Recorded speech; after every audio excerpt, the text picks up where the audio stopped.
Hi everyone, it's Mr. Barbier, back with another video. Today's topic is adding and subtracting fractions. We're going to start by learning how to add and subtract like fractions first. Okay, I'll explain what that means in a minute. And then we're going to learn how to add and subtract unlike fractions. Let's start with like fractions. Okay, let's read. Before you can add or subtract fractions, you must first check to see if the denominators are the same. These types of fractions are called like fractions. All right, so catch that again. Fractions with the same denominator, okay? The bottom number is the same, are called like fractions. If you have like fractions, simply follow these steps. Step 1, add or subtract the numerators, okay, depending on the problem that you're being given. Step 2, keep the denominator the same because it's already, the same, they match. And step 3, simplify if needed. Okay, let's look at this example, okay? So we have like fractions here, 3/8 plus 1/8. Again, what makes them like fractions, the denominators are both the same. You have an 8 here and an 8 here, okay, as your denominator. So ladies and gentlemen, unlike multiplication and division, in which the denominators doesn't matter. You can multiply fractions, you can divide fractions with different denominators. In addition and subtraction, here's the thing. You need for the denominator to be the same in order to work the problem out. If you do not have the same denominator, you cannot work out the problem. So right now, let's focus on working out like fractions, because I know some of you are thinking, well, what if the denominators weren't the same? What would you do? We're going to cover that later in the video, okay? But right now, just pay attention to this one important point, that when we have like fractions, it's the easiest thing in the world. We keep the matching denominators the same, and we simply work out the numerators depending on the operation given. So if it's an addition problem, we're going to add the numerators, right? If it's a subtraction problem, you're going to subtract the numerators. It's that simple, all right? So we keep the 8 the same. 3 plus 1 is 4.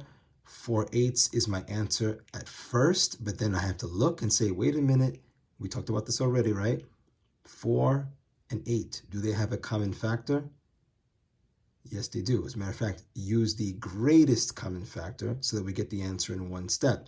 What is the greatest common factor of 4 and 8? Okay, I heard someone say, well, you can divide them by 2. That's true, but is there a higher number than that? Aha, what is the higher number?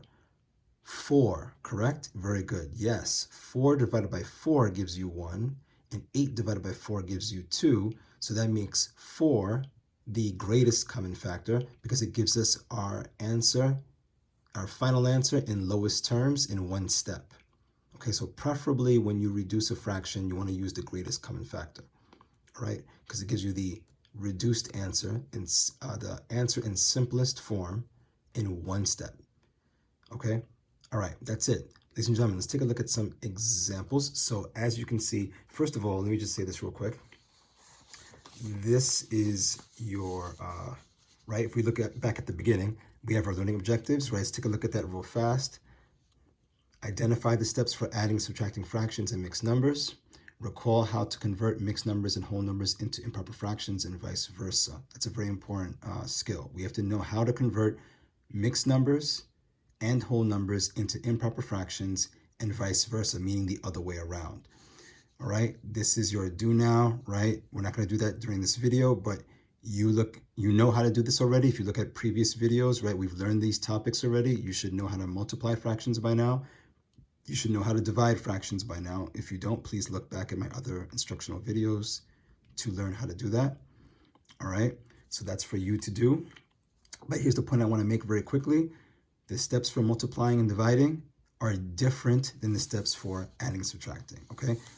As I said earlier, when you multiply and divide fractions, you do not need the same denominator at the bottom, all right? And one more thing we're going to learn today too, is that when you multiply and divide mixed numbers, right, you know this already, you must convert mixed numbers into improper fractions in multiplication and division. But today we're going to learn that with adding and subtracting, there's no need to convert mixed numbers into improper fractions. All right, we're going to discover that today. So these 4 problems are for you to do, but let's look at some video practice. All right. Okay, so let's look at this first one right here. Now, again, we're looking at just like fractions for now. 3/10 plus 2/10. What's the first thing you should notice? Okay, you should notice that, yes, someone said, Mr. Barbier, I noticed that the denominators are the same. That's the first thing you have to look for, ladies and gentlemen. When you are adding or subtracting fractions, the first thing you have to look for is, do I have like fractions? Are my denominators the same? And are they, guys? Okay, yes, obviously they are. So what do? Are we going to add 10 plus 10 and get 20? Right? Okay, you sensed my the tone of my voice, right? That I'm playing devil's advocate. I'm trying to trick you. Yes, you're not going to be tricked. You know that we don't add 10 plus 10, right? We're not multiplying or dividing. You know that in multiplication of fractions, you would multiply the denominators and multiply the numerators. We don't do that in addition and subtraction. So in addition and subtraction, when we have the same denominator, we keep, right? Someone said that? Yes. We keep the same denominator, and then we solve the numerators depending on the operation given. It's an addition problem, so someone tell me, what do I put here? Okay, good. Someone just said, Mr. Barbier, 3 plus 2 is 5, 5 over 10. Now, wait a minute. Something that we do for multiplication and division of fractions remains the same for addition and subtraction of fractions. Is this my final answer? Okay, someone said, Mr. Barbier, no. Because I remember, right, that when we multiply and divide, you said we must reduce fractions to lowest terms. Guess what? The same thing is the case for adding and subtracting. Okay, so whenever you're working with fractions, ladies and gentlemen, your answer must always be reduced to lowest terms. Always reduce fractions. You never have to be told in the directions to reduce fractions. You do it because it's a must, right? It's not optional. Fractions must always be reduced, all right? So how do we reduce 5 over 10? What do we do again? Someone just said, Mr. B, you're going to use the GCF. Thank you very much. And what is the GCF of 5 and 10? Okay, someone just said, Mr. Barbier, it's going to be 5. Yes, because 5 can go into 5, and 5 can also go into 10. Okay, I think I heard someone say, Mr. Barbier, can you use 10? Well, 10 can divide into 10, but 10 can't divide into 5. Okay, remember, the GCF, the number that we're dividing by, can't be bigger than either number. Okay, 10 can go into 10, but 10 cannot go into 5, so we cannot use 10 as the GCF. 5 is our GCF, because 5 can go into 5 and 5 can go into 10. Make sure you divide the top and bottom by the same number. You can't switch them when reducing fractions, right? Okay, someone tell me what's 5 divided by 5? Okay, someone just said 1, very good. And what's 10 divided by 5? Good, someone just said it is 2. Remember, for those of you that are having trouble, please remember that division is the opposite of multiplication, right? So instead of saying what's 5 divided by 5, say what number times 5 gives me 5. So 1 times 5 is 5, and 2 times 5 is 10. So the final answer is 1/2. Guess what time it is, guys? Guess what time it is? It's time for you to pause the video and try this problem by yourself. Yes, it's that time. All right, don't be scared. You got this. You got this. So pause that video right now. Try this problem by yourself. Same method as we did for number 1. Go for it. Okay, I'm going to assume that you follow directions and you paused the video and you practiced this problem. You gave it your best. Whether it's right or wrong, it's okay. You're ready to see if your answer is right. Okay, so let me hear you. What you going to tell me? What do we do?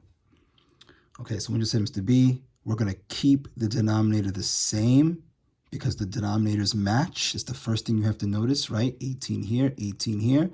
We need matching denominators for addition and subtraction. So we keep the matching denominator. And then what do? Okay, someone just said, Mr. B, 11 plus 5, 16. 16 over 18. Does everybody agree with that? Oh, someone just said, wait a minute. No, I don't agree. Why do you disagree? Because it's a subtraction problem. Yes, not an addition.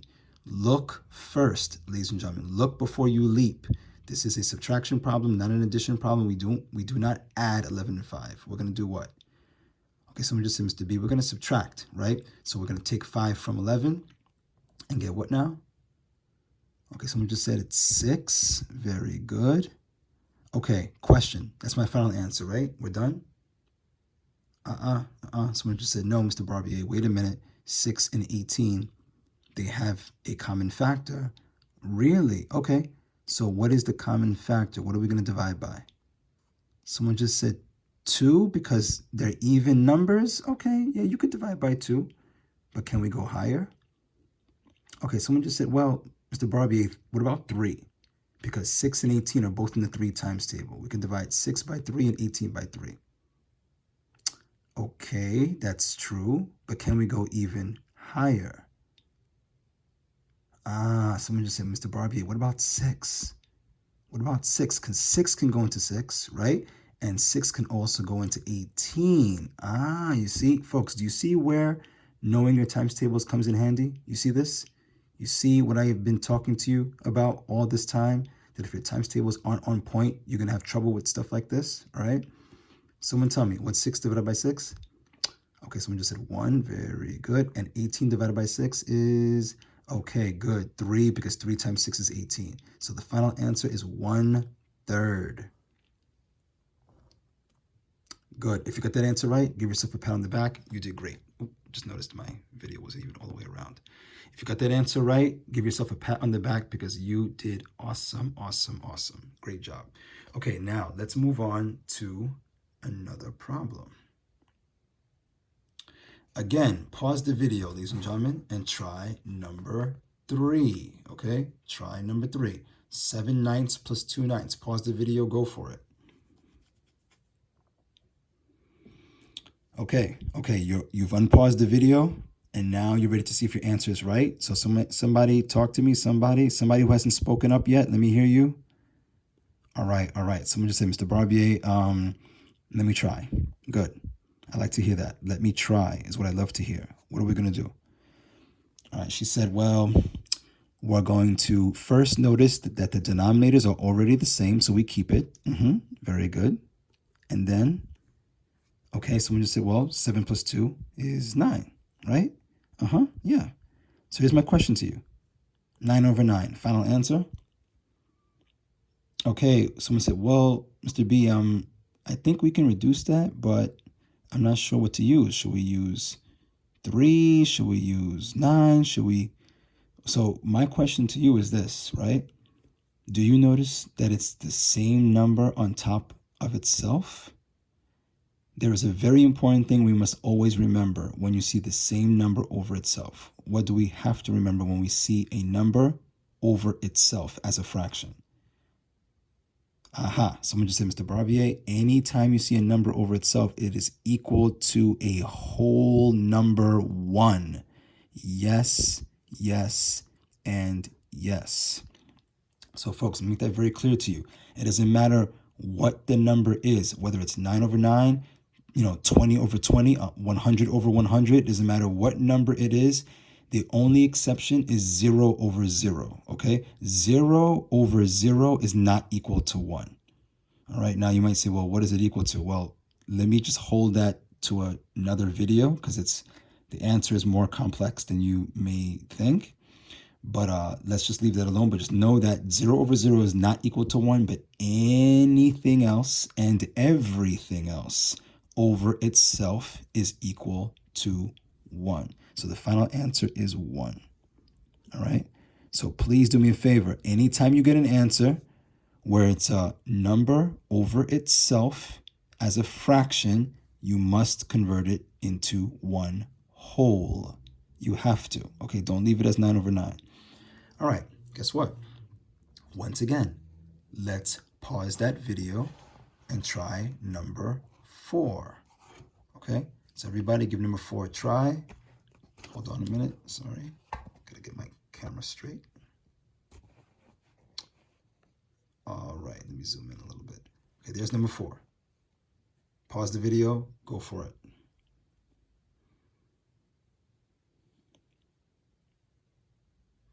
All right, I assume you unpaused the video, you're ready to see your answer. Now, ladies and gentlemen, I know some of you are a little bit nervous about this one, right? Because it's the first time we have a mixed number plus a mixed number. We didn't have that before.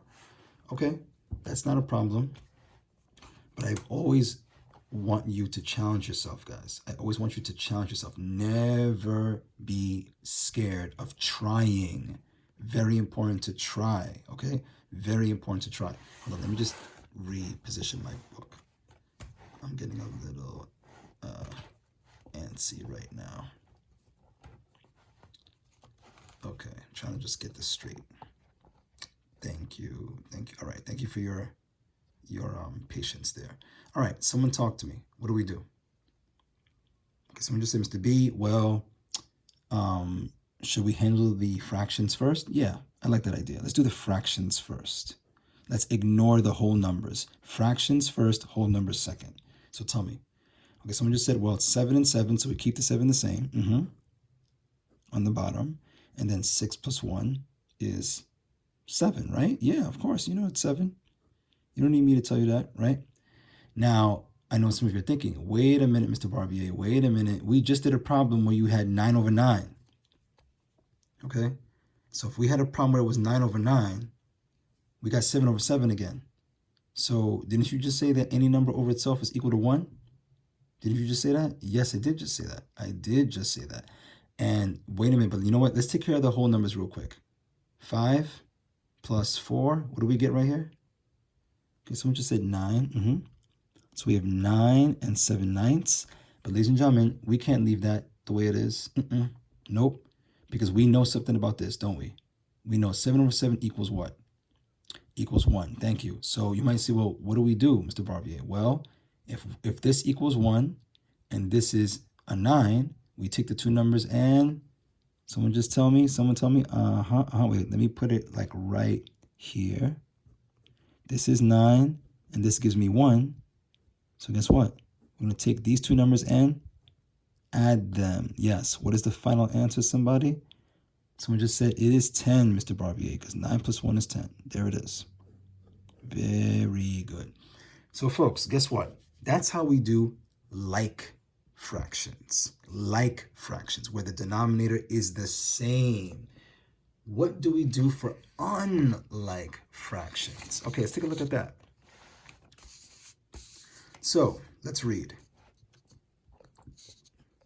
To add or subtract unlike fractions, fractions with different denominators, there are two methods, the Bowtie method and the traditional method, in which you find the least common multiple, also known as the LCM. Okay, some of you are thinking, wait a minute, Mr. Barbier, I learned it as LCD, least common denominator. Well, guess what? We look for the LCM, right? The first step is to find the LCM. And once we find the LCM becomes our LCD, our least common denominator, okay? Let's continue. Both methods work, but you will discover that with certain problems, the use of one method is more time efficient than the other. Meaning, sometimes Bowtie is faster, depending on the problem, and sometimes least common multiple, LCM, is faster, depending on the problem. This video, we're going to focus only on the Bowtie method. All right, we'll learn LCM in the next video.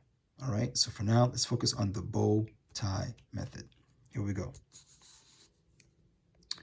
To add or subtract unlike fractions using the Bowtie method, do the following. Okay, do the following. Step 1. Cross multiply the bottom right denominator with the top left numerator. Step 2, write your answer on the top left. I'm sorry, this is still part of step 1. Write your answer on the top left. Step 2, now cross multiply the bottom left denominator with the top right numerator. Write your answer on the top right. Step 3, then multiply the denominators straight across.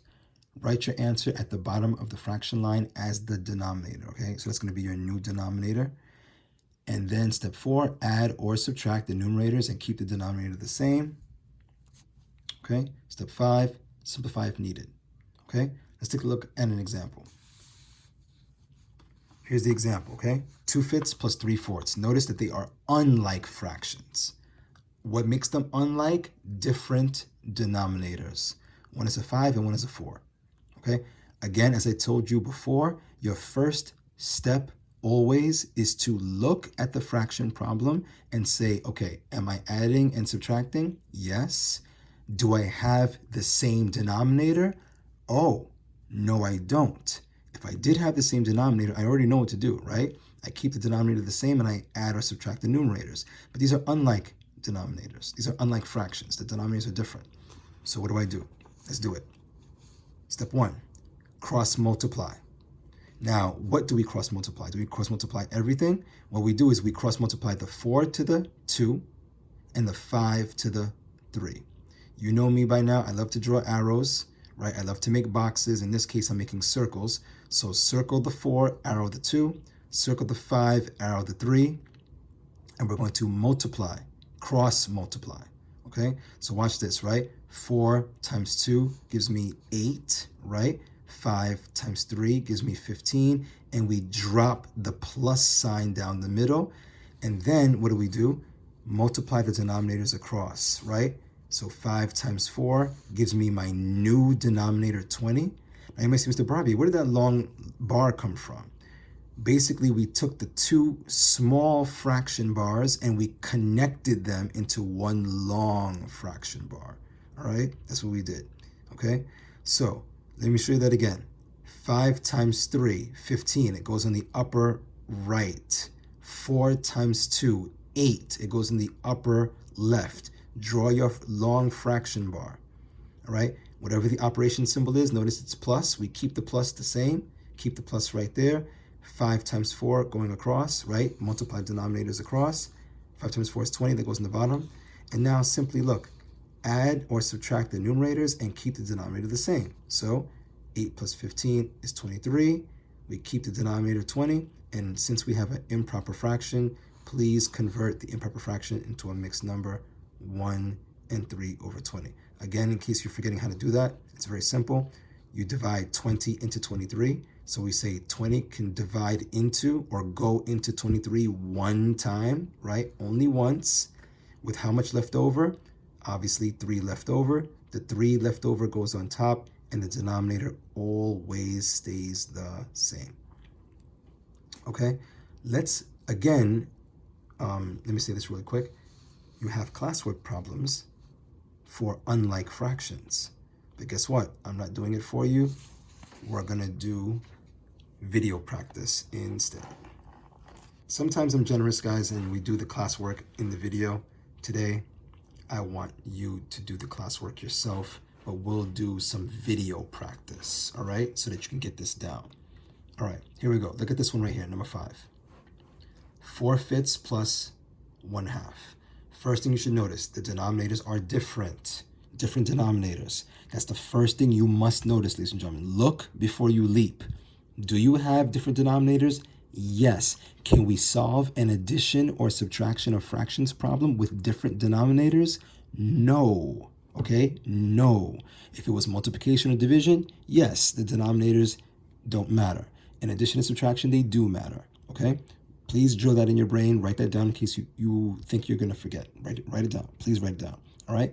So let's do the bow tie method. All right? Let's do this. So I'm going to circle the 2 and arrow the 4. All right? I'm going to circle the 5 and arrow the 1. That's my cross multiplication process. Okay? Okay, and then to finish my bow tie, I arrow from the 5 to the 2. Okay? So cross multiply, then multiply denominators across. Okay, let me say it again. Cross multiply, and then multiply the denominators across. That's how we do the bow tie method. Okay? We're going to connect the two fraction bars into one long fraction bar. Okay? And now when I do the cross multiplication and multiply across, my answer is going to go above and below the fraction bar, okay? So 2 times 4, follow the arrow. 2 times 4 is what? So I just said 8. I put it on the upper left because that's where the arrow is pointing, right? My answer must finish in that area, in the upper left, okay?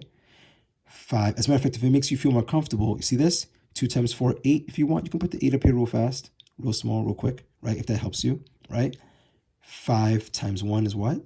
Someone just said 5. If you want to, you can put the 5 right here real quick, okay? If it helps you. If it doesn't, you don't have to put it, all right?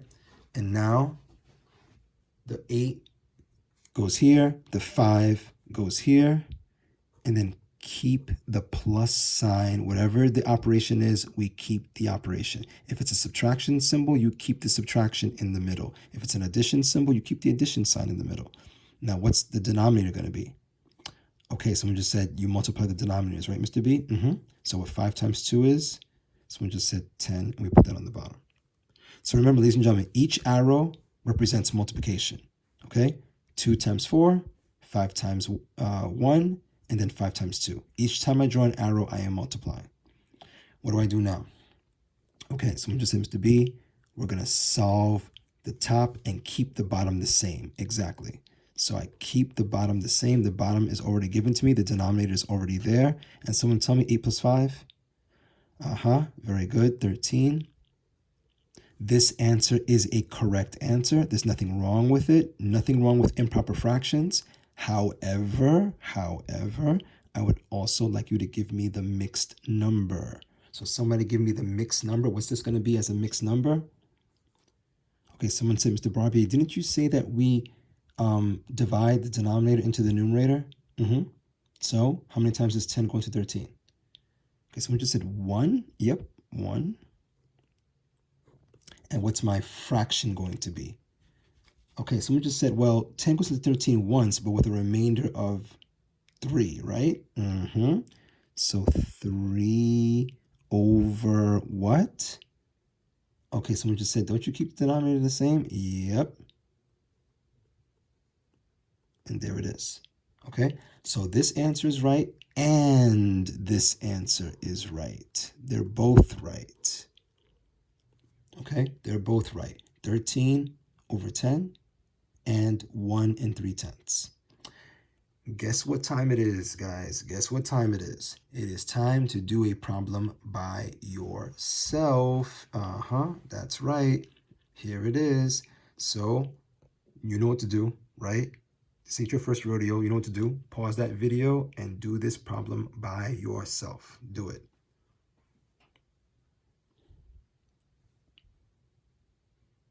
Okay, I'm going to assume you did what you're supposed to do. You pause that video. Time to check your answer, right? You tell me what to do. Be the teacher. Talk to me. Okay, someone just said, Mr. Barbier, you're going to circle the 7. And arrow the 3. Right. And what else? Someone just said, circle the 4 and arrow the 2. That's right. What else? Okay, someone just said, well, arrow the 4 to the 7. All right. And now let's cross multiply and multiply across. All right. So let me draw my fraction bar, my long fraction bar, okay, which is these two fraction bars connected to each other, right? And let's go. Someone tell me. All right, someone just said, well, Mr. B, 3 times 7 is 21. Put that in the upper left. What else? Very good. I heard you. 4 times 2 is 8. Upper right. What operation do I put in the middle? Someone said, Mr. B, it's not addition this time. It's subtraction. Minus sign. Put the minus sign in the middle. And what about the bottom now? Okay, someone just said, well, 4 times 7 is 28. That's good. Somebody's working on their times tables. I like it. Somebody's working on their times tables. Keep it going, please. Let's finish it off. So what do we do now? Someone said, well, Mr. B, we solve the top and keep the bottom. Solve the top, keep the bottom. What's going to happen? Okay, good. So the denominator stays a 28 on the bottom. And folks, can I just say something real quick? I'm not expecting you to do everything in your head, right? Look at this problem. 21 minus 8, okay? Don't do it in your head. if you're not comfortable doing it in your head or if you're not sure. So I always say, when in doubt, work it out. Okay, so guess what? We're going to write 21 minus 8 off to the side. You see, that's what this little red margin's for you to work out certain calculations, right? So we're going to go 21 minus 8, just like that. Okay, you can't take 8 from 1, right? Someone just said that, yes. So what do? Okay, we borrow from the 2, we make it a 1, and we make this one an 11, right? We could put a little mark right there for the 11. So 11 minus 8 is, okay, very good, 3. And then what do? Drop the 1 in the tens column, 13. So that means the answer for this problem is what? Okay, good, 13 over 28. Somebody said, wait, Mr. B, don't we make it into a mixed number? No, because it's a proper fraction. Proper fraction means small number on top, big number on the bottom. Now, if it's an improper fraction, big number on top, small number on the bottom, then we can convert it into a mixed number, but not proper fractions, okay? Proper fractions stay as they are as long as they do not have a common factor for us to reduce. So 13 and 28, do they have a common factor, somebody? Okay, someone just said no, they don't. You're right, so we leave it like that. Very good. Ladies and gentlemen, if you got that answer right, give yourself a pat on the back. Very proud of you. All right, let's look at this problem. 8 minus 3/5. Now, some of you just got a little nervous. Like, whoa, Mr. B, I have no idea what to do. But you know what I always say, guys? Math never changes. What do we always do with fractions when we have a whole number and a fraction? We want to make the whole number what? Okay, someone just said we want to make the whole number into a fraction. How? Tell me, how do we do that? How do we always do that? Aha, someone said, Mr. B, well, didn't you say that we can just take it and put it over 1 like this? Yeah, that's right. Drop the minus sign. Drop the 3 over 5, 3/5. And guess what? You know what time it is? Come on, bow tie it. Let's go, bow tie. Knock that problem out.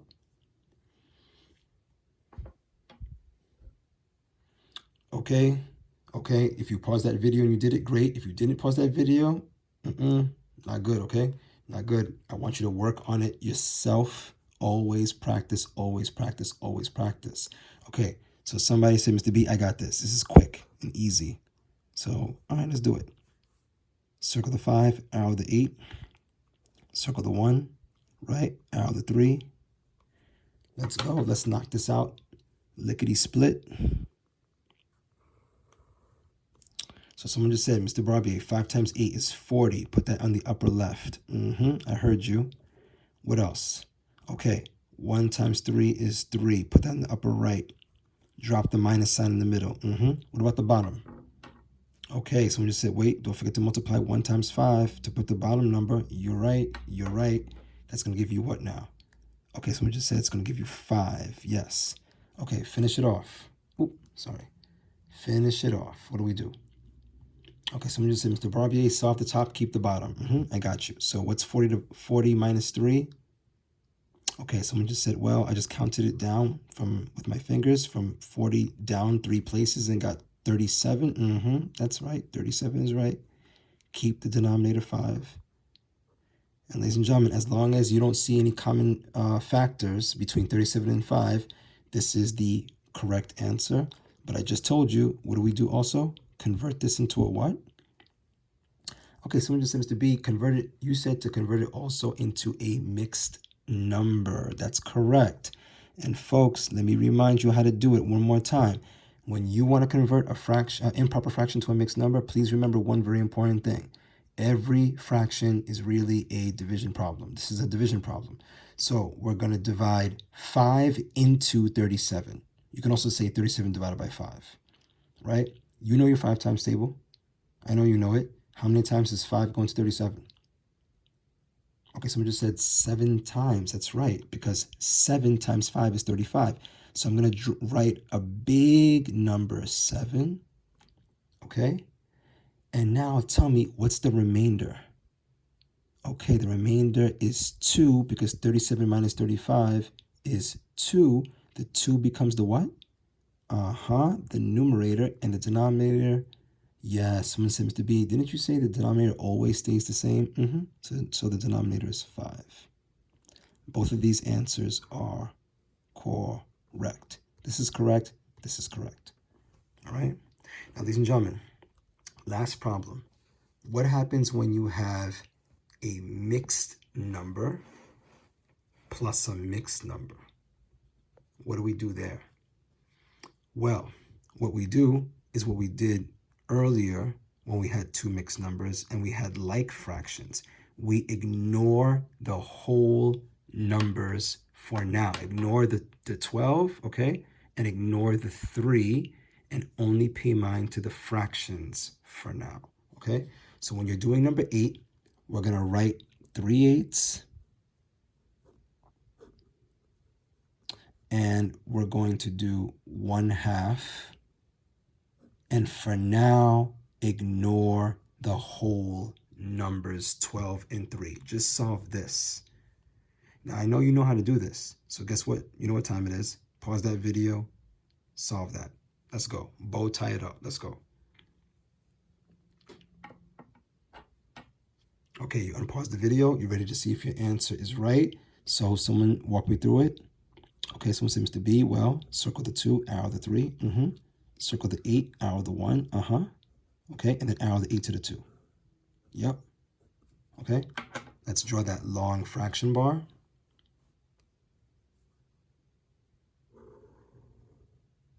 What goes up here? Someone just said 6. What goes over here? Someone just said 8. Drop the plus sign down the middle. What goes down here? Okay, someone just said, well, 8 times 2 is 16. What do we do now? Okay, we solve the top, keep the bottom, right? So someone tell me, what's 6 plus 8? Okay, someone just said, isn't it 14? Yep, it's 14. So we put here 14 over what? 16. That's right, that's right.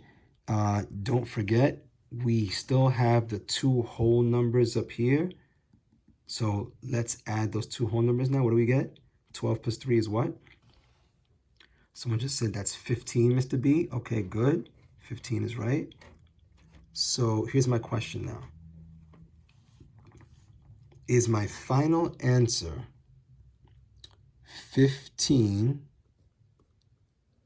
and 14 over 16?